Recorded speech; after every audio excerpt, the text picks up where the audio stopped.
When police slid the heavy garage door open, the sight that met them stole the air from their lungs.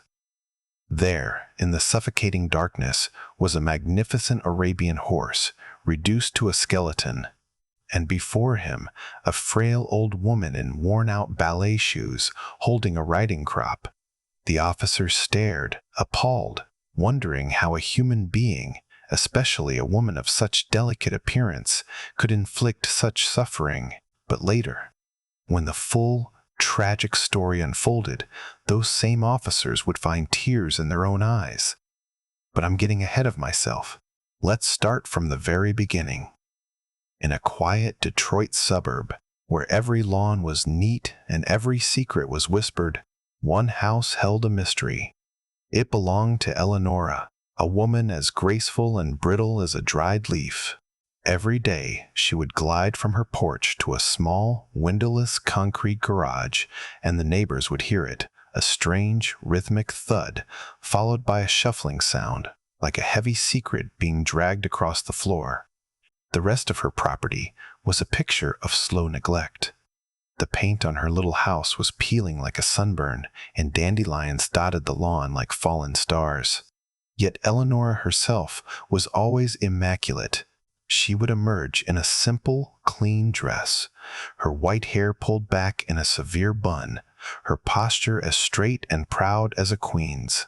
She carried herself with an air of purpose that made the decay around her seem invisible.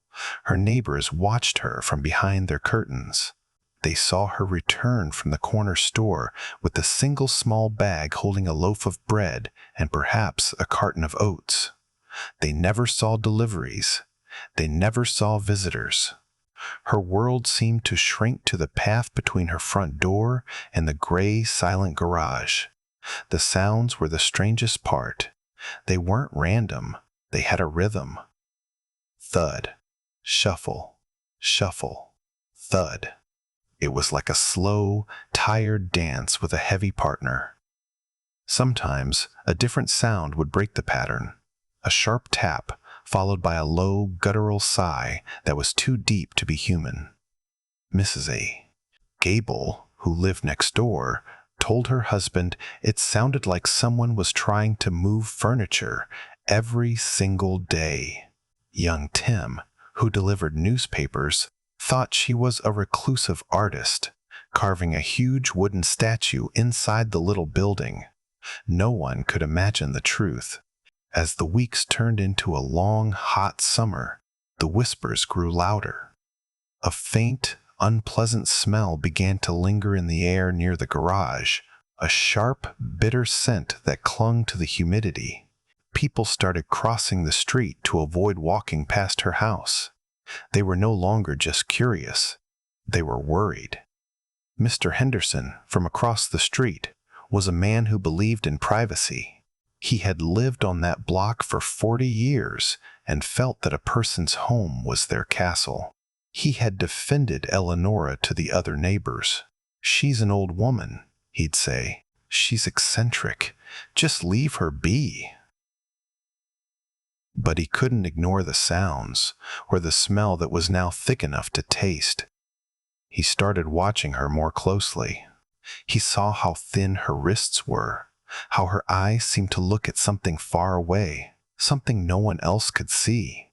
She looked like a ghost haunting her own life. He remembered her from years ago when her husband was alive and her son, a bright, smiling boy, would visit. There was laughter in the house then. Now, there was only the metronome of that sad, strange noise from the garage. One sweltering Tuesday afternoon, the sound changed. The rhythmic thudding stopped. It was replaced by a faint, desperate scraping, a sound of profound struggle. It was the sound of something heavy, trying and failing to get up from the floor. Mr. Faced, Henderson stood at his window, his coffee growing cold in his hand. This was different. This wasn't eccentricity anymore. This was the sound of suffering. He thought of the elegant woman who seemed so lost. He thought of the unseen thing trapped in the darkness with her. His belief in privacy warred with a deeper, more urgent feeling, his simple human duty to help. Finally, Mr. Seen Thing, Henderson from across the street, a man who believed in minding his own business, could bear it no longer. The thudding had been replaced by a faint, desperate scraping sound, like an animal trying to claw its way out. He picked up his phone, his hand trembling slightly, and dialed the 3 numbers he had hoped he would never have to use. The police cruiser rolled down the quiet street without a siren, its presence as jarring as a shout in a library. 2 officers, Miller and Davis, stepped out into the heavy afternoon air. They walked up the cracked pathway and knocked on Eleanora's front door. There was no answer, only a profound silence that felt older than the house itself. They walked around to the side, toward the windowless concrete garage. The bitter smell of ammonia and decay was overpowering here. Officer Miller, a veteran who had seen more than his share of sad situations, exchanged a grim look with his younger partner. He knocked firmly on the garage's side door. "Police? Is anyone in there?" A faint shuffling sound came from within, and then a woman's voice, startlingly clear and imperious. "We are busy. Go away." That was all they needed. With a shared nod, Miller used a tool to pry the lock on the main sliding door. It protested with a screech of rusted metal as he and Davis pushed it upwards, letting a rectangle of blinding sunlight cut through the darkness within. When the police finally slid the heavy garage door open, the sight that met them stole the air from their lungs. There, standing in the suffocating darkness, was a magnificent Arabian horse, reduced to a skeleton draped in skin. And before him, poised in worn-out ballet shoes, stood Eleanora, her back perfectly straight, a riding crop held delicately in her hand. The horse blinked slowly, his huge, dark eyes vacant and dull with exhaustion. His chestnut coat was matted with filth, and his ribs stood out like the bars of a cage. His hooves were horrifically overgrown, curled upwards like ancient scrolls, forcing him to stand at an unnatural, painful angle. He was a prince trapped in a dungeon, his majesty buried under layers of neglect and despair. The floor was a thick mire of waste and sodden straw. In one corner sat a plastic bucket with a film of green scum on the murky water inside. Beside it, on a clean, folded napkin, lay 2 slices of stale bread and a small, mushy pile of cooked oats, a meal fit for a bird, not a 1,000-pound animal. Officer Davis, young and new to the job, took an involuntary step back, his hand covering his mouth and nose. "Oh my God," he breathed. Miller put a steadying hand on his shoulder, his own face a mask of hardened disbelief. He took a careful step inside. "Ma'am," he began, his voice gentle but firm. "My name is Officer Miller. We're here to help you. We need to get some help for your horse." Eleanora turned her head slowly, her eyes not focusing on him, but through him. She was a dancer on a stage, and he was merely an interruption from the audience. The filth on the floor did not touch the hem of her clean dress. The stench did not seem to register in her senses. She gestured with the riding crop, not toward the officers, but toward the horse. "He is Prince," she said, her voice distant. "He is a champion. We must not be disturbed." The horse shifted his weight, and a soft, terrible groan escaped his chest. Eleanora did not see their shocked faces or their pity. She saw intruders, saboteurs trying to ruin her son's chances. She raised the crop, not in cruelty, but as a conductor raises a baton. "We are practicing," she announced, her voice as thin as her body. "Leave us. We have a championship to win." "You can't take him," Eleanora cried. her voice a fragile, cracking thing, as an animal control officer stepped forward with a lead rope. "The championship is tomorrow." The horse, whose name they would learn was Prince, could barely stand, his breath coming in ragged, shallow puffs.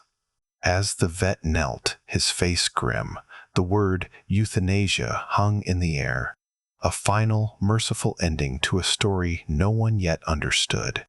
A kind-faced woman in a uniform, Sarah from Animal Control, approached Eleonora slowly, as one might approach a frightened deer. "Ma'am, we're not going to hurt him," she said softly. "We just want to get him somewhere safe, where he can have food and water." Eleonora shook her head, her focus locked on the horse. "He has food," she insisted, pointing a delicate, trembling finger at the pitiful offering of bread and oats. "He is on a strict training diet. He must be light on his feet for the final run." Her reality was a fortress, and their logic could find no way in. The veterinarian, a man named Dr. Evans with weary, compassionate eyes, moved with quiet efficiency. He ran a gentle hand over Prince's bony spine, his touch professional but full of sorrow. The horse didn't even flinch. It was as if all the fight had left him long ago, leaving only a hollow shell of endurance. He was an echo of a horse, a memory of strength. Dr. Evans listened to Prince's heart, his expression growing more grave with each faint, struggling beat. He checked the horse's gums, which were pale and dry. He looked at the terribly deformed hooves and knew the pain must be constant, a fire in the horse's bones that never went out. "It's severe laminitis on top of extreme malnutrition," he said quietly to Officer Miller. "His organs are shutting down. I've seen horses come back from a lot, but this is one of the worst cases I've ever witnessed." Eleonora watched the vet with suspicion, her back still ramrod straight. She saw him not as a doctor, but as a rival, someone sent by another team to inspect her champion. "What are you doing to him?" she demanded, her voice rising. "Are you trying to drug him before the race?" "I won't allow it." Officer Miller signaled for his partner to gently lead Eleonora toward the sunlight at the garage entrance. "Ma'am, why don't you come outside for some fresh air?" Davis suggested, his voice calm. She resisted, planting her small feet in their worn ballet shoes firmly on the grimy concrete. "My place is with my dancer," she insisted, her gaze fixed on Prince. With a heavy sigh, "Dr. Kahn," Evans stood up and looked at Officer Miller. "The most humane thing we can do for him," he said, the words tasting like ash in his mouth, "is to let him go.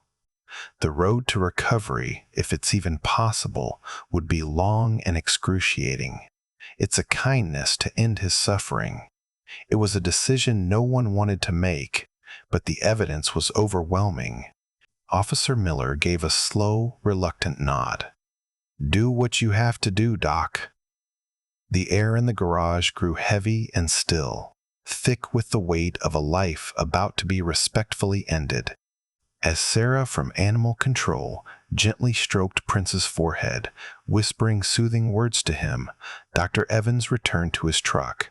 He opened his medical kit with practiced hands, the familiar clinical clinks and snaps sounding unnaturally loud in the quiet afternoon. His movements were somber and deliberate as he selected a vial and a clean syringe. He was a man of science, but also of heart, and this part of the job never got any easier.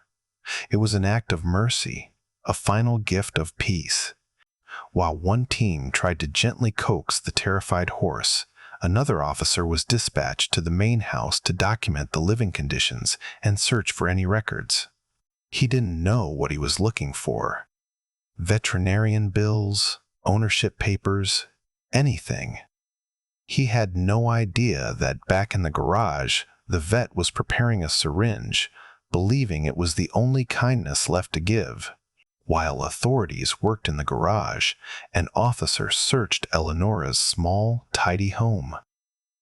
Tucked away in a dusty drawer beneath faded photographs, he found it, a worn leather diary. Its pages, filled with elegant, looping script, promised to tell a different story, not of a monster, but of a heart broken in a way no one could have imagined. The house was like a museum of a life that had ended long ago. Delicate porcelain figurines sat on lace doilies. The air was still and smelled of lavender and old paper. On the mantelpiece, photographs of a smiling, handsome young man were everywhere, posing with a trophy, leaning against a fence, and in the largest frame, sitting proudly atop a gleaming chestnut horse. It was Prince, but a version of him from another lifetime, full of fire and light. Officer Davis sat at the small kitchen table and opened the diary. He felt the pang of guilt, as if he were reading someone's soul without permission. But this was part of the investigation. He had to understand. The first entries were filled with a mother's pride, detailing the life of her son, Michael. He read of Michael's first riding lesson, of his natural talent, of his boundless love for horses. The handwriting was joyful, the words flowing like music. Eleonora wrote about saving every spare dollar from her job as a ballet instructor to buy Michael the horse of his dreams, a purebred Arabian colt he named Prince. The diary described Prince not as a possession, but as Michael's other half. To see them run is to see a single soul with two bodies, she had written. They are pure poetry in motion. Davis could almost picture it, the powerful young horse and the laughing boy, a perfect picture of freedom and hope. As he turned the pages, the tone grew more urgent. The family had fallen on hard times after her husband's death. Michael, now a talented young jockey, saw a way out. There was a regional championship, a race with a prize purse large enough to save their home. Prince was fast enough to win. Everything depended on it. A cold knot formed in Davis's stomach. He looked through the kitchen window toward the garage, where he knew Dr. Evans was moments away from ending Prince's life. The word championship echoed in his mind. It wasn't a fantasy born of dementia.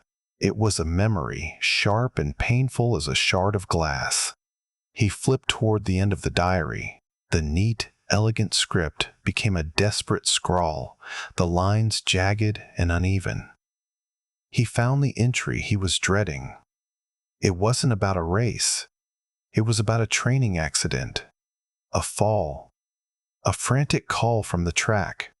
The words blurred together. The smell of the hospital, the beeping machines, the terrible, quiet finality of the doctor's voice. Davis felt the mother's anguish radiating from the page, a grief so immense it seemed to have shattered her mind. Then he saw it, the last entry, written in a shaky hand. It recounted Michael's final words, his voice a bare whisper. "Don't let them take Prince, Mom," he had begged. "He has to win. Promise me he'll be a champion." The diary slipped from Officer Davis's fingers. It all made a terrible, tragic sense. Eleonora wasn't starving a horse. In her broken mind, she was training a champion. She was keeping a sacred promise to her dying son, locked in the last and most painful day of her life. He looked at the photo on the mantel, at the boy and the horse, both so full of life. Then he thought of the vet walking toward the garage, the syringe in his hand. Time was running out. He flipped through the brittle pages, his eyes scanning words of love, pride, and then unbearable grief. He read of a promise made to a dying son. Without a second thought, he grabbed his radio. "Wait," he said, his voice urgent.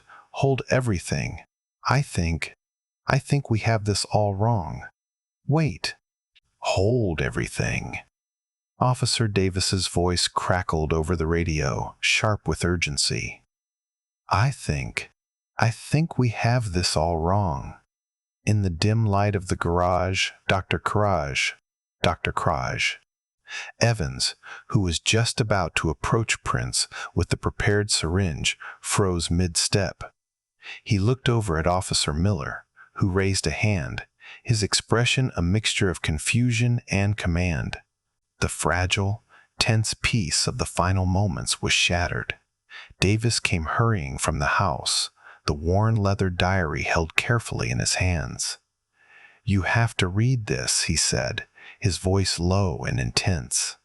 He quickly summarized the story held within the pages of a beloved son, a promising horse, and a family's dream that was pinned on a single race. The word championship wasn't a delusion. It was a memory that had become a prison. As Miller took the diary and began to read, the scene in the grimy garage seemed to dissolve, the stench of ammonia replaced by the scent of fresh-cut hay and sunshine. The past, so vivid on the pages, rose up like a warm golden haze, and suddenly they were no longer in a concrete tomb, but standing at the rail of a vibrant racetrack. The first pages of the diary were not filled with darkness, but with sunlight. They spoke of a boy named Michael, his laughter echoing across a racing field as he rode a powerful young stallion named Prince. They were a single, soaring being, a blur of muscle and hope, destined for greatness. Eleonora wrote about how Michael didn't command the horse, he asked, and Prince, in turn, didn't obey, he offered. Theirs was a silent conversation, a dance of perfect trust. The entries painted a picture of a family bound together by this four-legged dream. Eleonora, a former ballerina, saw the same discipline and grace in Michael's writing that she had once demanded of herself on stage.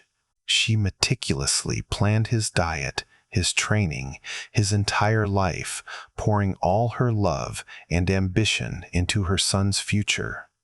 Prince was the vessel for all of it. But the diary's tone shifted. Her husband's passing had left them with debts, and the threat of losing their home loomed over them like a constant storm cloud. The upcoming championship became more than a dream. It was their only lifeline. The pressure mounted, described in Eleonora's tightening script. The training became more intense, the stakes higher with every passing day. And then, the day of the final practice run, just before the big race. The entry was short, the words like stones. She described the perfect morning, the confidence in Michael's eyes. She wrote about the thunder of hooves on the track, a sound that had always been music to her. Suddenly, the music stopped. The diary didn't describe the fall in graphic detail. Instead, it described the silence, the collective gasp of the crowd, the horrifyingly unnatural angle of horse and rider on the ground, and the world turning into a silent, slow-motion nightmare. Eleonora wrote of running, her lungs burning, pushing through a sea of faces until she reached the rail. The final pages were a blur of grief. The sterile white of the hospital, the hushed whispers of doctors, the relentless, steady beep of machines that measured the last few hours of her son's life. Michael was awake for only a few minutes, his voice a ghost of what it had been. He couldn't feel his legs, but he could feel his promise slipping away. Then came the final entry, the ink smudged with what could only be tears. It described the hospital room, the smell of antiseptic, and Michael's last, whispered words, "Don't let them take Prince, Mom. He has to win. Promise me." For Eleonora, time had stopped on that page. In her mind, the race was still tomorrow, and that promise was the only thing left in the world. Officer Miller closed the diary gently. The air in the garage was thick with a new kind of silence, one of understanding and profound sadness.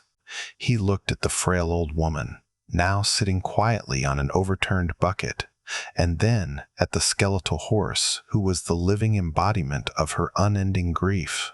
"This isn't a cruelty case," Miller said to his team, his voice heavy. "This is a tragedy."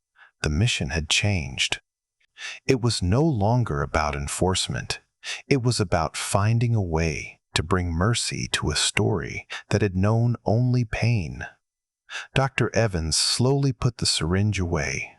He now saw the horse not just as a victim, but as a monument to a mother's broken heart.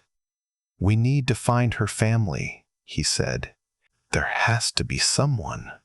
Officer Davis nodded, pulling out his phone to begin the search for a next of kin, for a granddaughter named Anna, whose address was listed on a faded piece of paper tucked inside the diary. The phone call from social services brought Anna driving through the night, her heart pounding with fear and disbelief. The voice on the other end was professional and calm, but the words were a chaotic jumble that made no sense. "Your grandmother, Eleonora, a horse, severe neglect. We have her in temporary care." Anna gripped the steering wheel, the highway lights blurring into streaks as she tried to connect the woman who taught her to read with the monster being described on the phone. A horse? Anna hadn't even known her grandmother owned a horse. The last time she'd seen Eleonora was 2 years ago at a strained holiday dinner. Her grandmother had been distant then, her mind already starting to wander, retreating into the fortress of her memories. Anna had promised to visit more, but life, a demanding job, a new city had gotten in the way. Guilt was a bitter passenger on the long, dark drive back to Detroit. She remembered her grandmother as a woman of immense strength and quiet dignity, a ballerina even in her old age, who moved with a purpose that seemed to defy the world. But she also remembered the shadow that always lingered in her eyes, the shadow of her son, Michael, the uncle Anna had never met. His memory was a sacred, silent presence in the little house, a grief so deep it had left no room for anyone else. When she arrived at the clean, sterile facility, a kind but weary social worker named Maria met her. Maria led her to a small, quiet room where an old woman sat staring out the window. For a moment, Anna didn't recognize her. The proud, straight spine was gone, replaced by a fragile slump. Her hair, once perfectly coiffed, was a soft white halo around a face etched with confusion. But the woman who greeted her at the door of the care facility wasn't the monster from the news. It was her grandmother, Eleonora, whose vacant eyes looked straight through Anna as if she were a ghost. "Grandma?" Anna said softly. "It's me. It's Anna." Eleonora turned her head slowly. There was a flicker of something in her eyes, a brief moment of struggle, but it passed. "Michael's race is tomorrow," she said, her voice a papery whisper. "I must make sure the horse is ready." She then turned back to the window, her conversation with Anna already over. The social worker gently explained the situation, showing Anna the diary. As Anna read the familiar, elegant script of her grandmother, the story unfolded. Page by page, her heart broke. The newspaper headlines had painted a simple picture of cruelty, but the diary revealed a complex tapestry of love, grief, and a promise that had curdled into a devastating obsession. The monster from the news reports dissolved into the image of her grieving grandmother, trapped in a nightmare from which she could never wake. She wasn't hurting a horse. She was desperately trying to hold on to the last piece of her son. The words were just noise to Anna at first. All she could see was the ghost of the woman who taught her how to tie her shoes, now lost in a fog. But as the reality sank in, one thought rose above the shock and sadness. The horse. Prince. The last living connection to the uncle she never knew and the grandmother she had lost. "Where is he?" Anna asked, her voice stronger now. "Where is the horse?" Maria hesitated. He's still at the property. The vet is with him. They were going to, well, they're waiting for you now. But Anna, you should prepare yourself. It's not a pleasant sight. Anna stood up, her purpose clear. The guilt, the confusion, the sadness. It all coalesced into a single point of focus. She had to see him. She had to stand where her grandmother stood and look into the eyes of the animal that held the key to her family's greatest tragedy. A social worker gently explained the situation, the diary, the horse.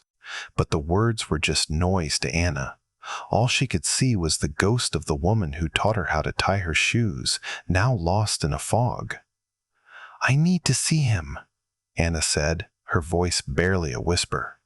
"I need to see the horse." The drive back to her grandmother's house was a blur of surreal silence. Anna sat in the passenger seat of the social worker's car, the worn diary resting in her lap like a sleeping bird. Each turn onto a familiar street felt like a step deeper into a story she was never meant to know. When they arrived, the quiet suburban block was transformed. The flashing lights of a police car painted slow, revolving strokes of red and blue against the houses, and an official-looking truck from the county's large animal rescue team was parked at the curb. Maria, the social worker, put a gentle hand on her arm. "Are you sure you're ready for this?" she asked. Anna could only nod, her throat too tight for words.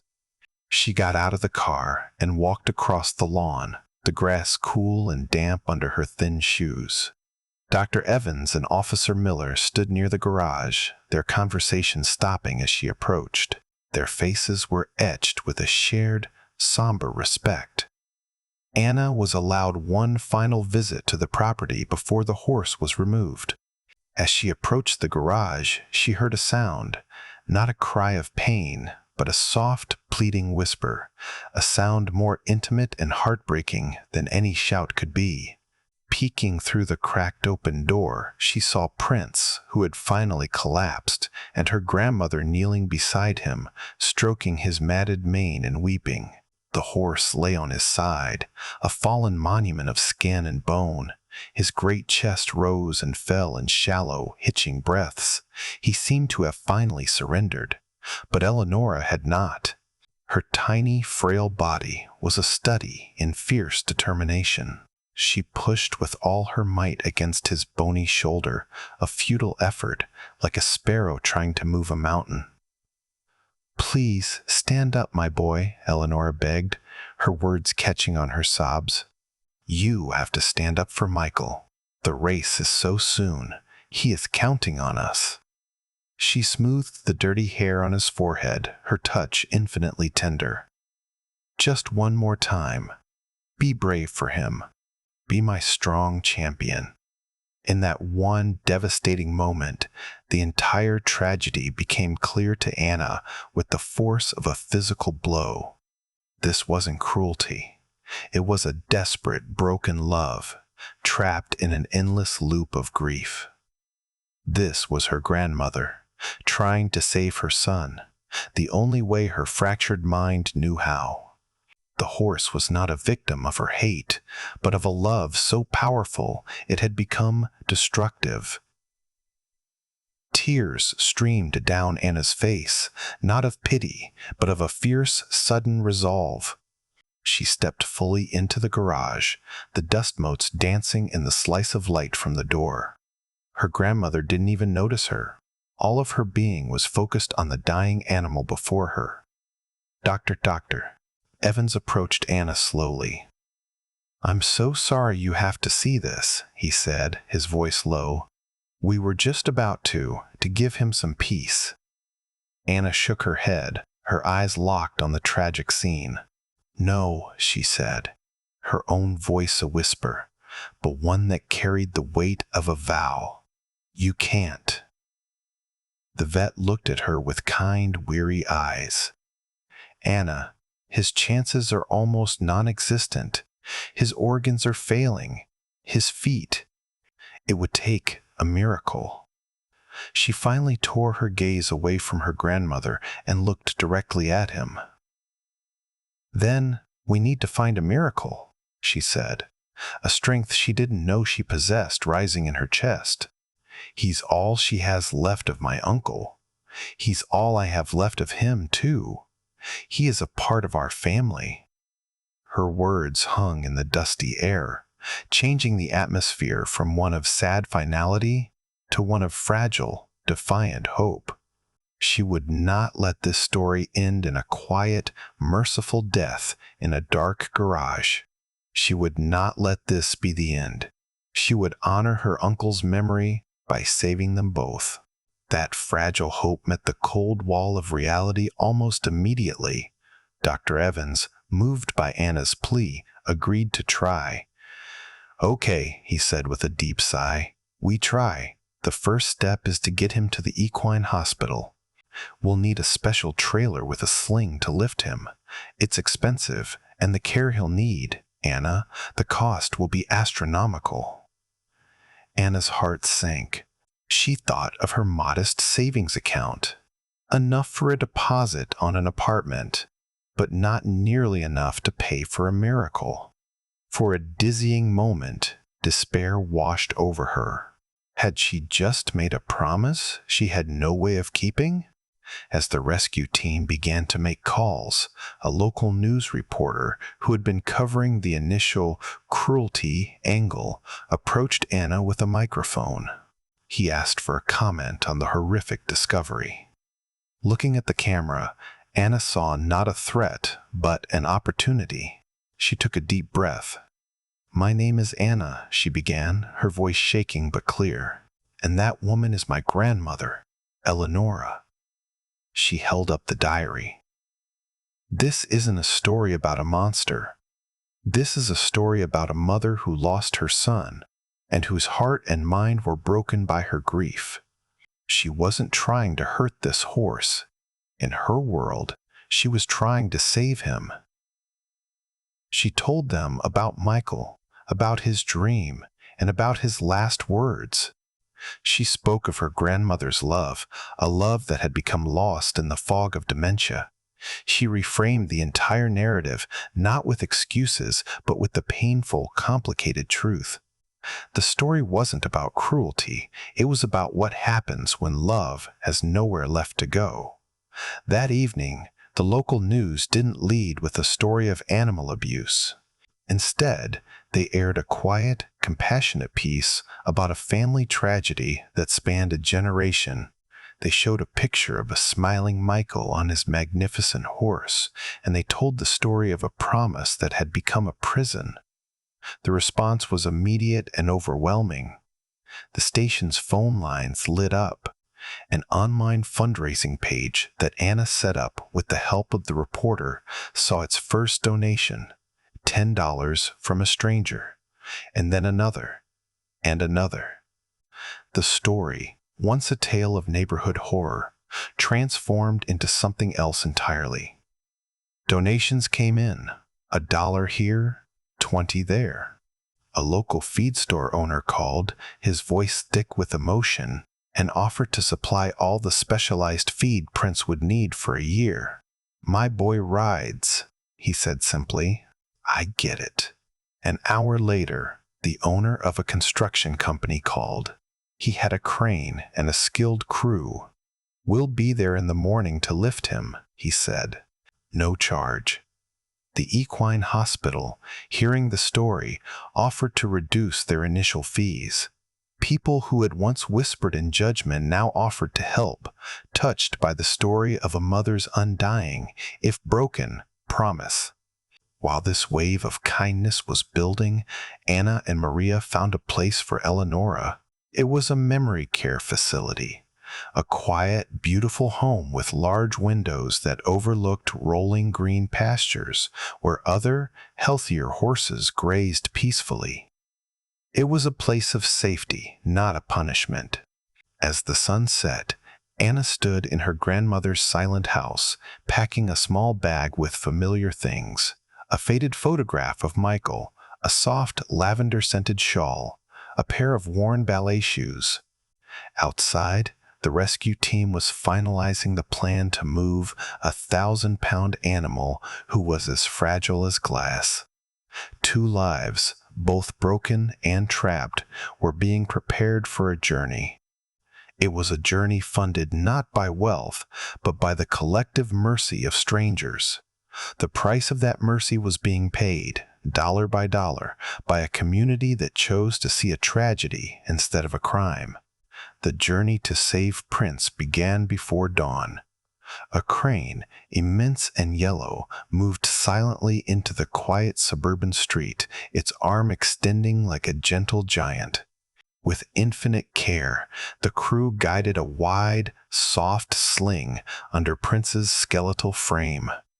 Anna held her breath as the crane took his weight, lifting him from the concrete floor that had been his prison for so long.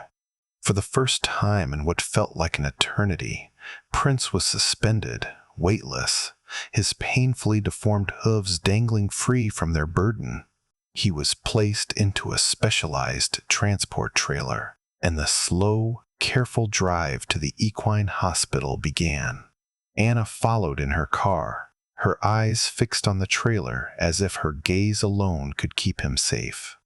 At the hospital, a team of veterinarians and technicians was waiting.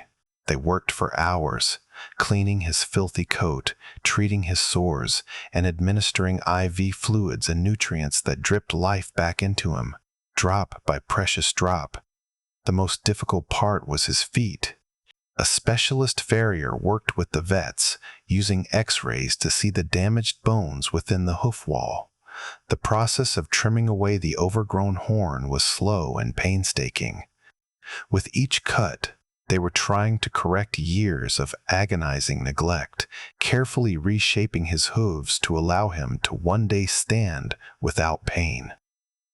Anna spent every spare moment at the hospital. She sat on a stool outside his stall, reading aloud from her grandmother's diary. Not the sad parts, but the joyful entries about a young boy and his magnificent horse. She wrote that you loved apples, Prince, she would murmur, her voice soft, and that you would run faster than the wind. At first the horse just stood, his head hanging low, his dark eyes empty. He was a ghost in a stable, his spirit still locked away in that dark garage. Then, one day, as she was reading, she saw his ear twitch. Just a flicker of movement, but it was a sign. The next day, when she arrived with a slice of fresh apple, he turned his head and sniffed it, his nostrils flaring weakly. A few days later, he took a small, hesitant bite. It was a tiny victory, but it felt as monumental as a championship win. His first steps onto a green pasture were slow and uncertain, as if he couldn't believe the feeling of soft earth beneath his healing hooves. For weeks, he had known only concrete and shadow, but now the sun warmed his back and a gentle breeze ruffled his mane. With every mouthful of sweet grass, a flicker of his old light returned to his deep, dark eyes. The community that had rallied to save him followed his progress online. Anna posted photos, Prince taking his first drink from a clean water trough, Prince allowing a groom to brush his coat, Prince standing, for the first time, without the aid of a supportive sling. Each picture was a testament to the power of a second chance. Days turned into weeks, and the skeletal frame filled out with muscle. His coat, once dull and caked with grime, began to gleam like polished mahogany. One morning, Anna watched from the fence as he broke into a slow, rocking horse trot, then a canter, then a full, joyous gallop across the field, his tail a flag in the wind. He wasn't just surviving, he was learning to be free again. Eleonora settled into the memory care home with a quiet, placid grace. The chaos of her old life was replaced by a gentle, predictable routine. Most of her days were spent in a comfortable armchair, her mind drifting through the fog of her memories, a placid sea where the past and present flowed into one. She didn't ask for Prince. She didn't mention Michael. It was as if that painful, repeating loop in her mind had finally been silenced by the peace around her.